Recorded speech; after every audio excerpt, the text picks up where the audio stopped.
ready to unlock some serious potential. Today, we're diving deep into Psycho-Cybernetics. This book, it's been life-changing for millions. And would you believe it all started with a plastic surgeon? Dr. Maxwell Yeah, Maltz. Dr. Maxwell Maltz. It is fascinating, isn't it, going from fictional noses to consulting with NASA. But when you think about it, it makes sense. He realized, real transformation, it's deeper than just the surface. Right. Changing how someone looks, it doesn't always change how they feel about themselves. That's where Psycho-Cybernetics comes in. Yeah, it's like he was ahead of his time, unpacking the power of the mind before it was, a mainstream thing. So for this deep dive, we're looking at the updated version of his book. And trust me, you'll walk away with some serially powerful tools. Oh, absolutely. And at the heart of it all, it's understanding your self-image. Maltz, he calls it a blueprint, shaping your whole experience. Every choice you make, every feeling you have, it's filtered through this lens of your self-image. So like when two people have the same experience but totally different reactions. Yeah. One person sees a challenge and they see an opportunity for growth. The other, they see the same challenge, but they think, oh, this is it, I'm going to fail. It's their self-image, right? Dictating their whole experience. Exactly. And here's what's exciting. This blueprint, your self-image, it's not fixed. Maltz, he documented so many cases where people shifted their self-image and their lives. They completely transformed. Like this one story about a man who aged like 20 years practically overnight. Oh yeah, that one got to me. Such a powerful example of how strong our beliefs can be. Can you imagine your whole world feels like it's falling apart and your body, it just mirrors that? And the details, they're important. It wasn't like wrinkles appearing overnight. It was his posture, energy, his whole demeanor. He had all these setbacks, and he was convinced he was finished. And his body, it literally reflected that belief. But here's the incredible part. When his situation changed, and more importantly, when he started believing in himself again, his vitality, it came back almost as fast as it had disappeared. Wow. So how does this work? How do we start to rewrite our own blueprints? It all begins with understanding how adaptable our brains are. Maltz, he calls it limbic memory. Our early experiences, especially messages from parents, teachers, they actually imprint on our subconscious. So even if those early messages aren't true anymore, we're still kind of living them out. Exactly.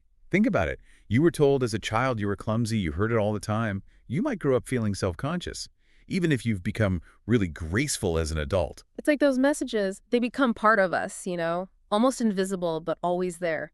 We might not even realize how much they affect us until we really stop and think about our beliefs. Which, hey, that's a perfect way to move into the automatic success mechanism, the ASM. But before we do, I'm curious, does any of this sound familiar to you? Have you ever thought about how your self-image might be shaping your experiences, even in small ways? The ASM, the automatic success mechanism, it's kind of like science fiction, doesn't it? It does, but it's really grounded in how our brains work. So how does it actually work? Well, our brains, they're wired to achieve goals, even if those goals are, just in our imagination. Oh, that's interesting. So if our brains can't really tell the difference between vividly imagining something and actually doing it, then visualizing success, it's almost like giving our ASM the go-ahead. Exactly.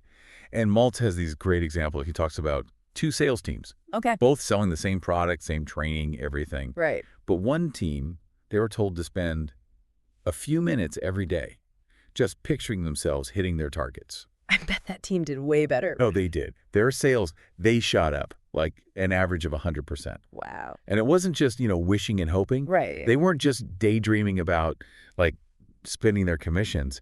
They were really picturing the whole process. Right. Approaching customers, handling objections, closing deals, all of it. So they were practicing in their minds. And that mental practice, it actually led to real results. Exactly. It's like what elite athletes do. Yeah. Think about Jack Nicklaus, one of the greatest golfers. Yeah. He'd mentally rehearse every single shot.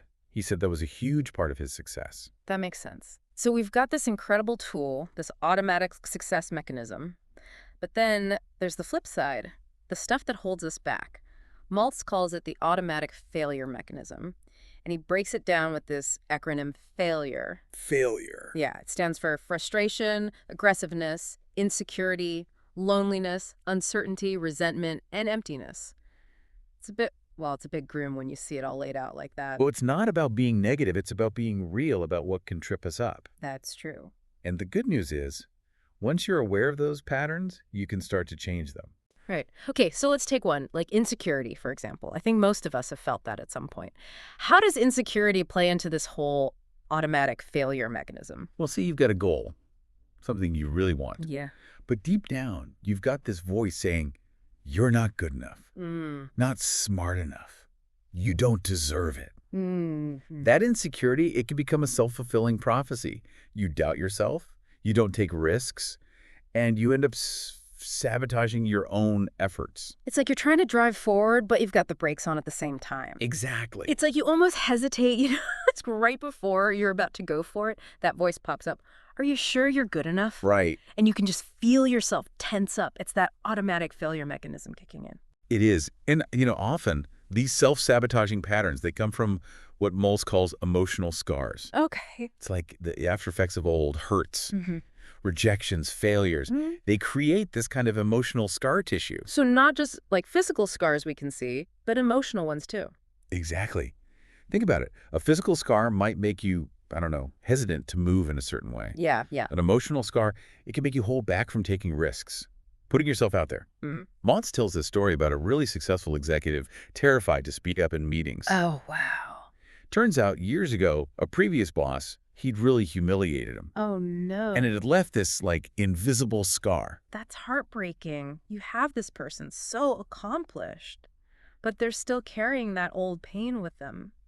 Makes you wonder, how much potential are we all missing out on because of these emotional scars? It's a big question. But the good news is Maltz, he offers solutions.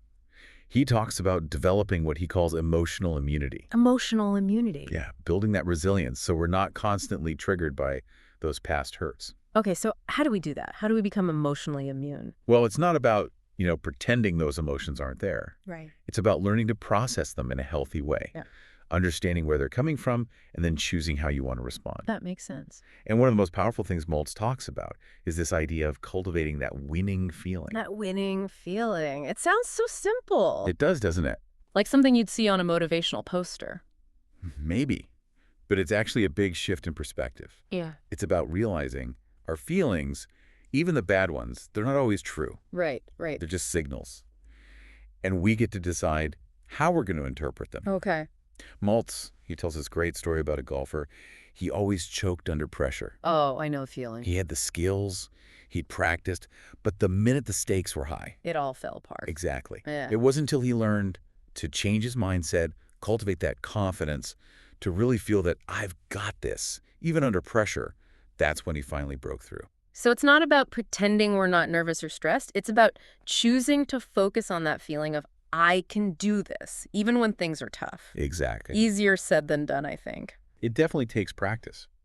But Maltz, he gives us a practical strategy. He calls it focusing on small victories. Small victories. What's that all about? So it's about setting goals, they could even be tiny, and then really celebrating those wins. I like it. Each time you reach a goal, no matter how small, you're reinforcing that success, building that belief in yourself. It's like building momentum. Exactly. Each small win gives you that push to go after the next one. And as you start seeing yourself as a winner, your actions, they start to follow. This is powerful stuff. It really is. So if we could only take away one thing from this deep dive into Psycho-Cybernetics, what would it be? That's a tough one.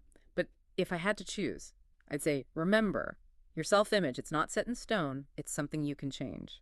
Don't let those old beliefs, those emotional scars hold you back. You are capable of incredible things. So true. And on that note, here's a final thought for you to ponder.